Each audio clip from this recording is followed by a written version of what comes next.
Olá, ouvinte, sou o Arthur. E eu sou o Raul. Nós vamos construir podcast tratando sobre questões sociais, de saúde e educação de pessoas com deficiências. Raul, quais são as novidades do canal? Nós vamos trazer pessoas que vivem com síndromes, mães, pais, professores, profissionais que atuam com as pessoas com deficiência. Então, aproveite e se inscreva no canal e dê seu like. E não se esqueça de compartilhar com seus amigos, familiares e colegas de trabalho.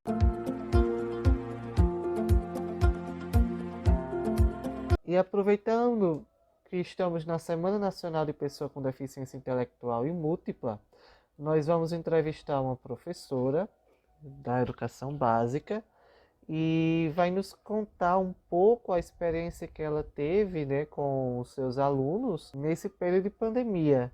E também vai nos relatar quais são os desafios, os avanços e os possíveis retrocessos com seus alunos com deficiência, né, também nesse contexto de ensino remoto.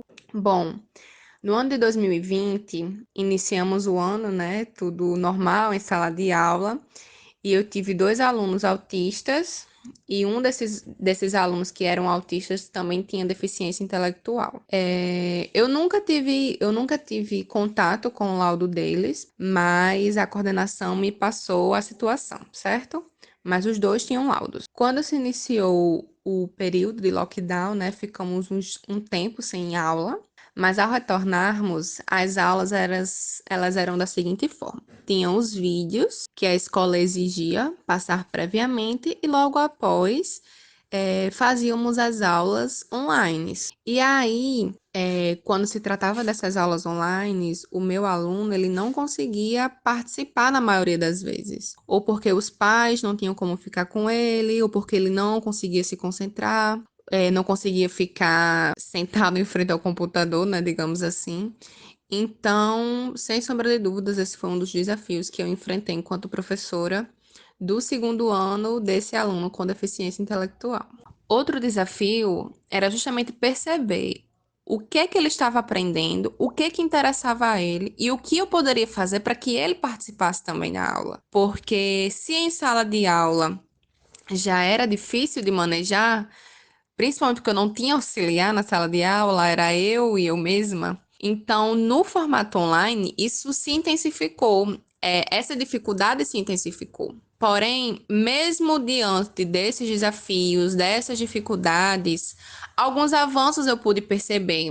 Por exemplo, quando eu passava atividades de movimento, por exemplo, ache um objeto da cor azul. Então, eu percebi que esse aluno ele conseguia se conectar com a minha fala e executar a atividade que eu estava passando. Então, quando era algo para além da conversa, para além do discutir determinado assunto, mas que envolvia o meio em que ele estava, exigia que ele se concentrasse e, ao mesmo tempo, que ele se divertisse naquele momento. Então, se eu pudesse citar avanços, eu diria que um dos avanços é que a professora refinou um pouco mais a sua compreensão de como esse aluno aprende, mas também acredito que esse aluno conseguiu, de forma muito intuitiva, né, participar de um novo ciclo de relacionamento, um relacionamento mais virtual, né? E ainda assim aprender. Afinal, a gente não só aprende em sala de aula, nós estamos o tempo inteiro aprendendo e mudando, né? Enfim. E neste ano, você tem algum aluno com deficiência que está passando por esse mesmo processo com o ensino remoto? Bom, vamos lá. A minha turma ela é dividida em grupos, então o grupo A em sala, o grupo B online. E na semana seguinte há o revezamento, certo? E aí, por eu ter um contato semanal com os alunos, isso me aproxima, me mostram as necessidades que são só percebidas realmente com o presencial.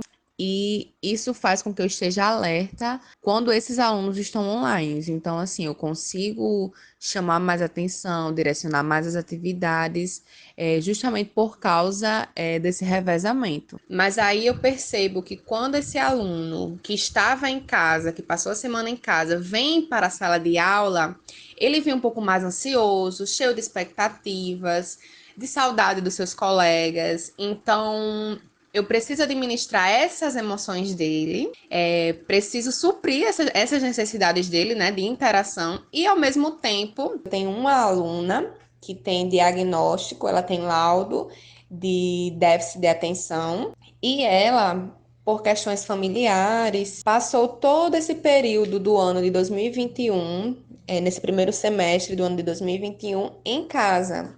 Eu tive poucos contatos com ela no início do ano, com o revezamento que existia, mas depois a família optou para ela ficar em casa. E esse foi um dos desafios que eu tive que enfrentar, porque uma coisa é você dar aula para os alunos presencialmente, todos presencialmente, outra coisa é você dar aula para os alunos todos de forma remota, e outra situação, outra realidade é você dar aula para alunos tanto no formato remoto como no presencial, né? Quer queira, quer não, são duas turmas que têm e que exigem do professor metodologias diferentes.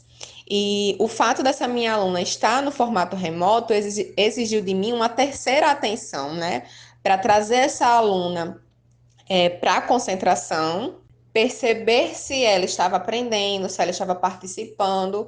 Então, esse foi um dos desafios que eu posso citar, né? Uma das coisas que eu percebi como avanços nessa pandemia, com esse formato remoto, é que tanto os meus alunos do ano passado, como os meus alunos desse ano, que fazem parte de uma nova estrutura, né, de escalonamento, é que eles puderam perceber que as tecnologias, elas podem ser usadas sim para o entretenimento, mas que elas podem facilitar a nossa vida.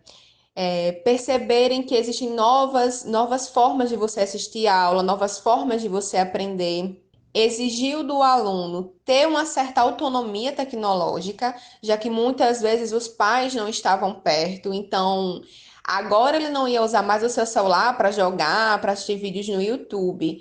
Agora ele ia pegar esse celular para assistir aula, para interagir com seus colegas, para, como é que eu posso dizer, fazer uma pesquisa simultânea enquanto estava assistindo a aula. Então, com certeza, tiveram sim muitos pontos positivos e que vão fazer parte da formação dessa nova geração, né?